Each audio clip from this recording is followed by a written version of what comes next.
We're talking Invincible Season 4, the new drop of 3 episodes. Been waiting for this for a while, man. Drop one of the most hype trailers I think I've seen in maybe the last couple of years to get you excited for it. As we got Mark back. The Guardians of the Galaxy are back. We got Omni-Man and Adam in space trying to tackle the Viltrumites. A lot to talk about in this season, first 3 episodes. So, Minor League Films here. Hit that like button. Hit that sub button. Without further ado, let's jump into it. No matter what it takes, you're gonna ruin everything. Which is why you need to die. So, Scotty, we're back with Invincible, one of your favorite comics. You can't stop talking about it. I'm just joking. But you did say when we get closer to the end, the action's really going to rev up, and I think the show's done a good job kind of managing maybe the ups and the downs of the comics, and obviously here a lot of things at stake. So, like I said, we have Mark coming back after I would say a brutal season 3 ending, where I'm like, damn, I don't even know if this is like fun to watch. It's more like, will the hero survive and get through this without being in one piece? But obviously, Mark's back. Oliver's grown up a little bit. We kind of have two stories here. So we have the stuff going on with Earth, obviously. Adam, Eve, Mark, the Guardians of the Galaxy, Oliver, and all them trying to manage what's going on Earth. While also, too, we got Adam in space with Omni-Man, and they're trying to tackle the Viltrumites. Kind of going on a little like adventure where they're collecting, I guess, every show has is you either have your Infinity Stones, your tools, all the stuff like that. Your what do they call it at Vox Machina, I forgot. I can't remember, but yeah. But every show has those, so they're working on that as well. So 2 storylines here, but just to start, obviously you see the aftermath of Earth and what happened, and Mark is dealing with, I say, somewhat PTSD, somewhat guilt, a lot of things going on with Mark early in this season. So just want to get your impression, how you feel about Invincible Season 4 as it starts.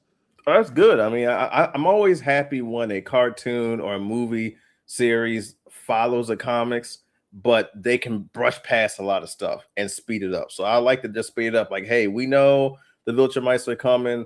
Mark is going through a hard time. What I like the best so far is the way they're showing Nolan's character arc and character development finally, because we got him and Thetis. Thetis being the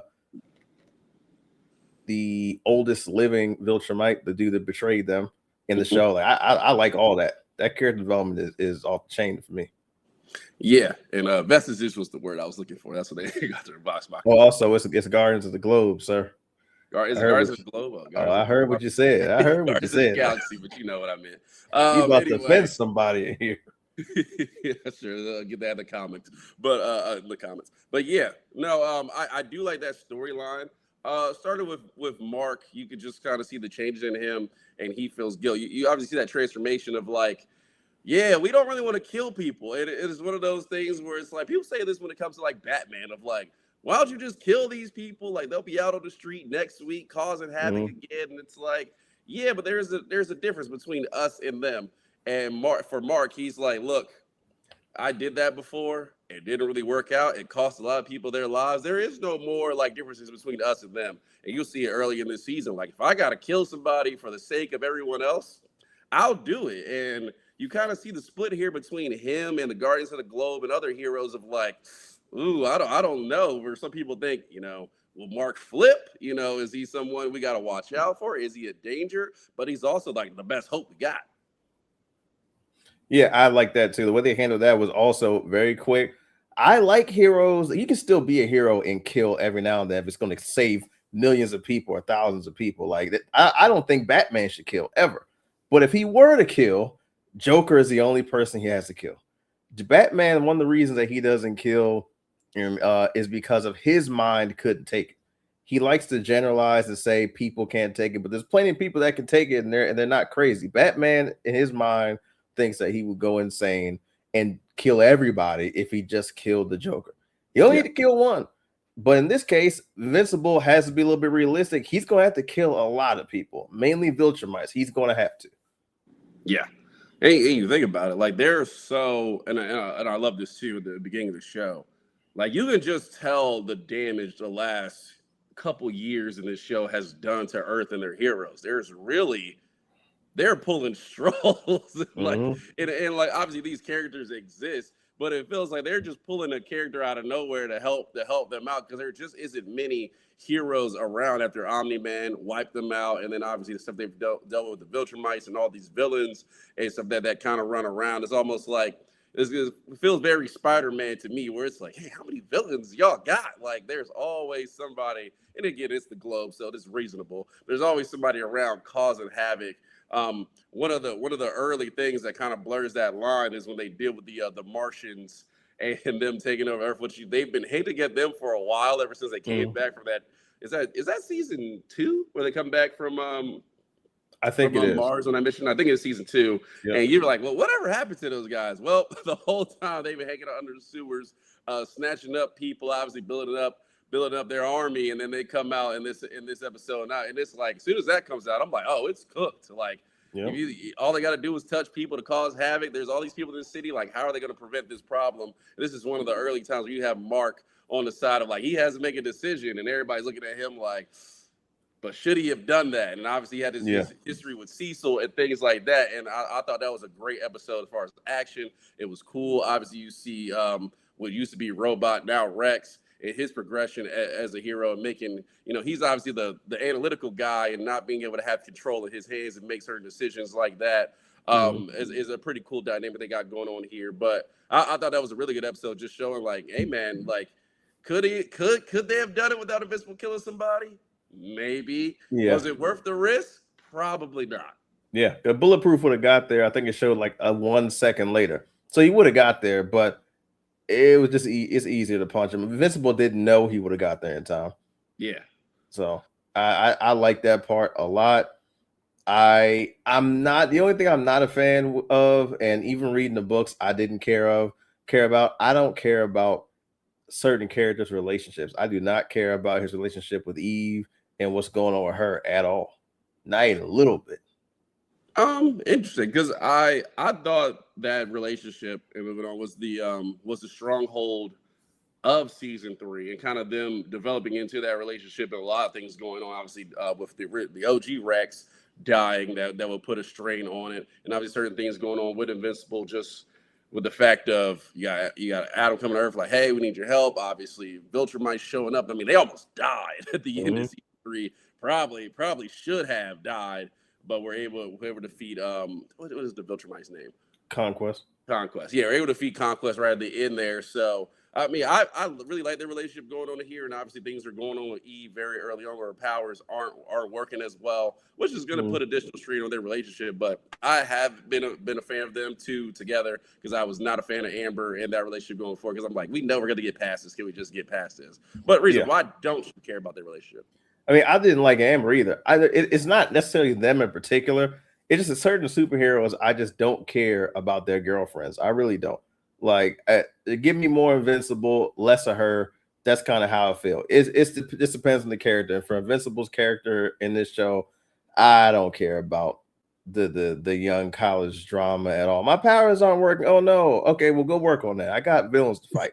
Got a war to go on. You want to meet my parents? My dad is really mean. He's really, really, really mean. Like, not just a regular mean.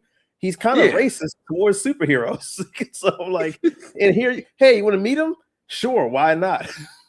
Like, what? That's like me going to the trailer park only to search for my girlfriend. It's not going to work out. It's not. I don't care about that. So no one wants to see that. I don't want to see Eve and him going through all this stuff. One of those problems could have been solved. Hey, maybe don't take him to your parents' house. Maybe he wouldn't feel so bad. I don't think that environment's healthy for two superheroes dating and having a hard time. That's just me. Yeah. No, I agree with you there. The dad is almost a super villain on his own. But the thing of why she would take Mark there, like, she doesn't even have a good relationship with her parents. Like, we've seen that throughout the seasons of, like, half the time it's like, you probably shouldn't go back here. And she left there. And obviously her mom, they try to play as the nice character, but she's also complicit. It's like, you try to roll her off as nice and that she loves her daughter, and I'm sure she does, but she also allows, the dynamic relationships in the house to go on. Like, I'm not a fan of her either, but bringing Mark there against, he's basically racist against superheroes. That's like them. I think the only one he approved of he approved of Rex before because he didn't want Eve getting hurt.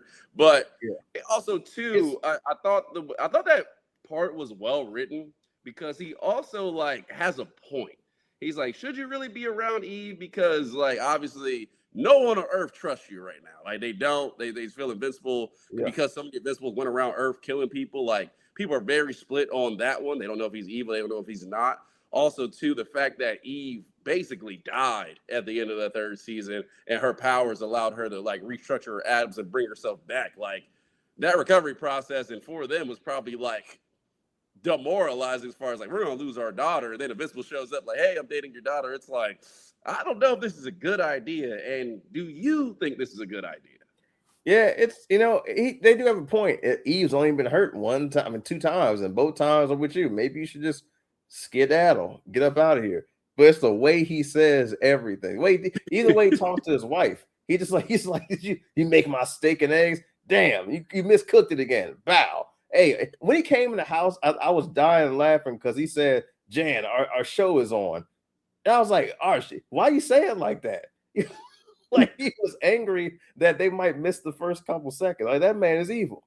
Yeah, no, most definitely there. But I do think that is a well-written scene. But also in the family dynamic, we can touch on Oliver. Obviously, Oliver is growing up and getting older now. He really looks like he's taking a full-fledged into the superhero in the environment. Doesn't feel like I don't know what time it is. Could be summer, it could be out of school, but it feels like his sole focus is he fights crime, he goes home and decompresses. I'm interested to see what you think about Oliver and his upcoming and obviously his relationship with Mark, because at times it feels like, yeah, you wanted this. Like you wanted this superhero life. You wanted to fight like your dad. You wanted to do all this. Understand, like he's still, even though he grows very quickly, still a kid. And it's like, it feels like he's overwhelmed. And obviously he gets in some situations in the show, which is like, yeah, maybe, you're making kid mistakes here. Yeah, he said basically he's just tired. He's been helping Invincible every day, blah, blah, blah, blah. And he probably wasn't needed every day either.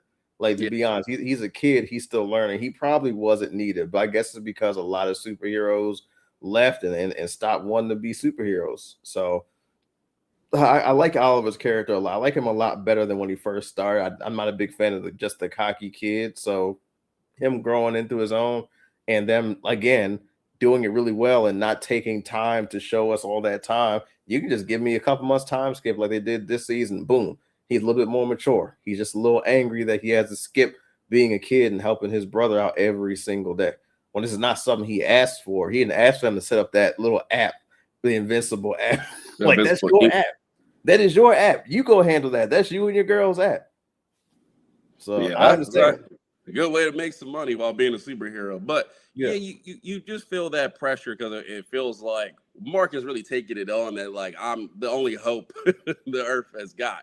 Especially after losing people like Rex and other heroes in situations that really because it feels like with this Guardians, and I don't know how the last Guardians would have panned out, but every time, and Rex even brings this up right after the Martian show, where he's like, look, we honestly are getting lucky to survive these situations. Like we're not prepared to go into these situations. We have Invincible and we have that, but we are lucky to be walking out. And to be honest, we probably should have lost against the Martians. And he kind of brings that up. I thought that was a really good part of like the Guardians of the Globe they have here are not built for success. Like they are not ready to handle even Earth-like situations, let alone a Viltrumite coming in, which they would have no effect. I don't even think they went to fight the Viltrumites last time, if I remember correctly. So, go ahead. The good thing is on that team, they do have Bulletproof, who is strong, fast, and he can fly, kind of like Invincible. He's just not as strong. So it's good. He can send him in what's his name, the Brit, who's also nigh invulnerable. So why not? Those two together as a front runners, I could see that team working. If you take even one of them out, I'm like, oh, I can beat that team by myself. Because the Monster Girl got about what? 700 more changes until she becomes back in a fetus. Yeah. So she got 700 more in the tank, and that's about it. And the robot and Samson's getting old. And then we have Stretchy Guy from Mars who, is awkward. So yeah, it's a ragtag team. It's like the East Coast Avengers. Yeah. a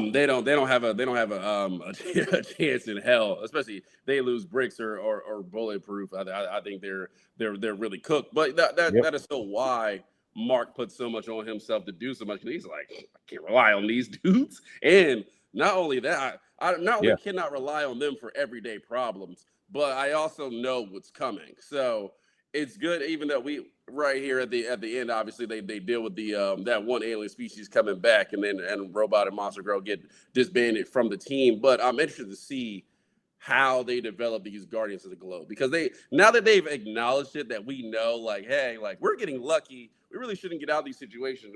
We're ill prepared. Like, I'm interested to see how in the rest of the season they kind of adapt this team to be able to deal with these problems, or if they can, or do we get new heroes that come out and try to make this team stronger? Because now they acknowledge that they got to address it.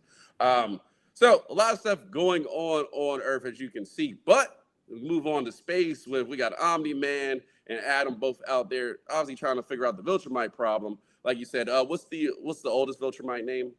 Thetis. Thetis. Okay, so we also have Thetis out there, kind of managing this team.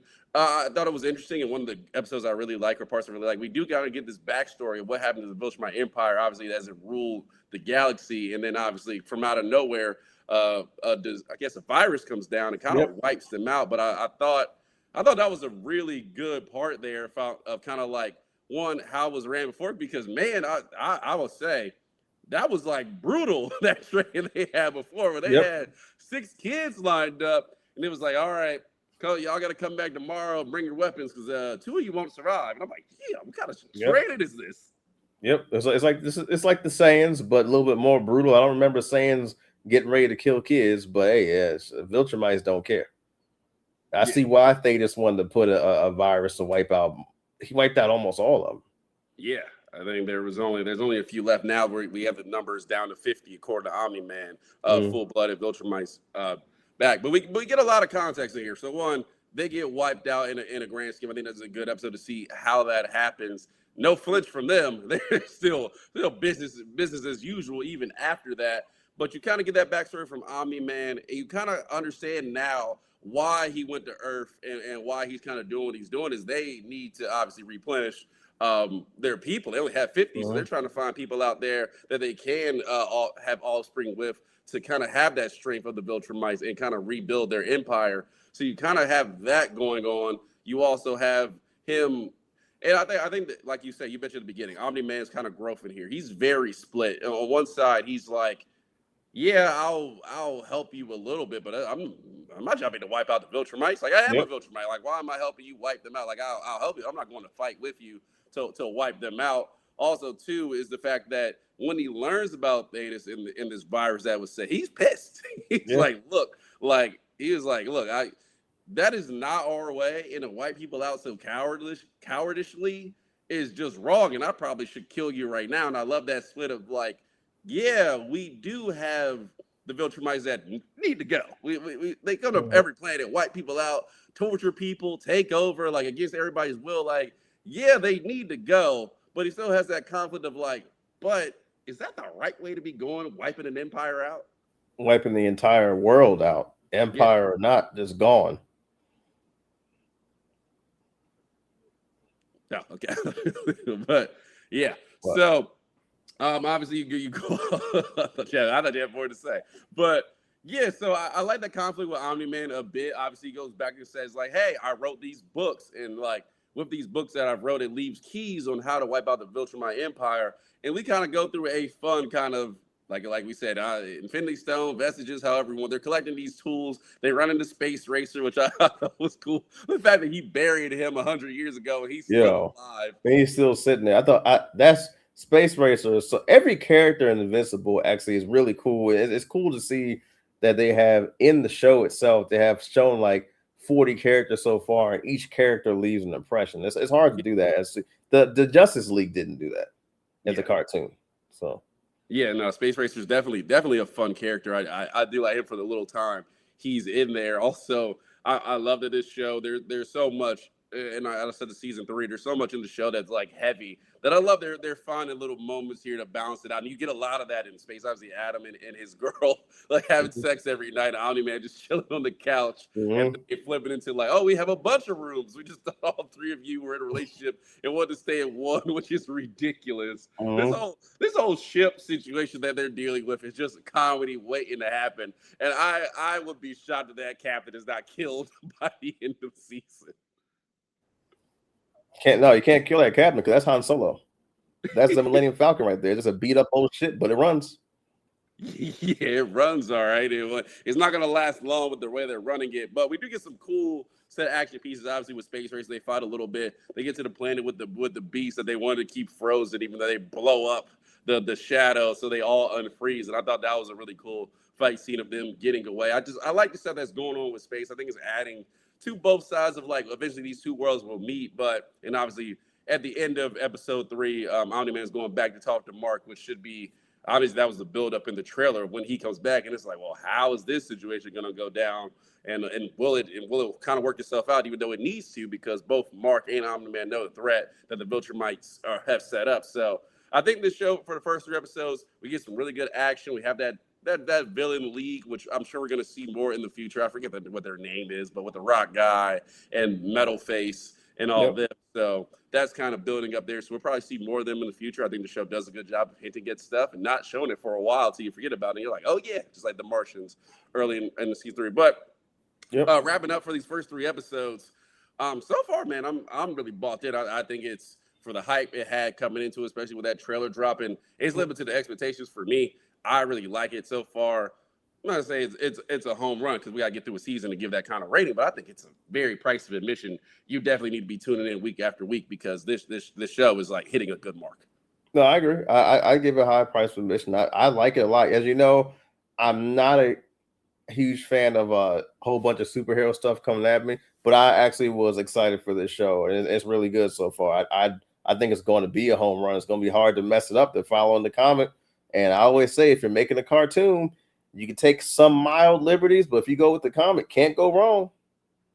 Yeah, I definitely agree with that. And obviously, we have Thrag that we've seen just by a little bit. He is playing. Obviously, Conquest is back, so we'll see what they do with him and what his plan is. And obviously, they can't kill him. They don't got a lot of people left, so it's like I would kill you, but we kind of need you. So, a lot of setup here going forward, but like I said, it's both price and mission for both of us. I think this show is hitting on its mark. So far, season 4 is a thumbs up. So definitely, but we want to talk more about that. Again, we dropped Spider-Man trailer breakdown yesterday. We're going to have a lot this weekend talk about that. We actually have a panel for the first time with a lot of Spider-Man people. We should debate some of who Sadie Sink is going to play, what we should expect. Show, who we're looking most forward to. So that should be a fun discussion. So make sure you hit that sub button, hit that like button, and make sure you tune in for that. Also, a couple of movies dropping this weekend, Project Hail Mary and Ready or Not too. So we're going to talk both about those. We'll be seeing those today, actually, and reviewing that too. So do that. Scotty, if people are not here on YouTube, but they're on other places and want to see where we're at there, where can they find us at? Corona Comics on TikTok and posting some theories on there. mlfshorts on TikTok and YouTube, and Minor League Films everywhere else. minorleaguefilms@gmail.com is the email. Yeah, there you go. So reach us there. All that good stuff. Don't forget, like the video. We're gonna have some polls dropping too, so your opinions. We got this and Spider-Man, so I want to get your opinions on those. Don't forget to hit that comments, like button, all that good stuff. We will catch you next time.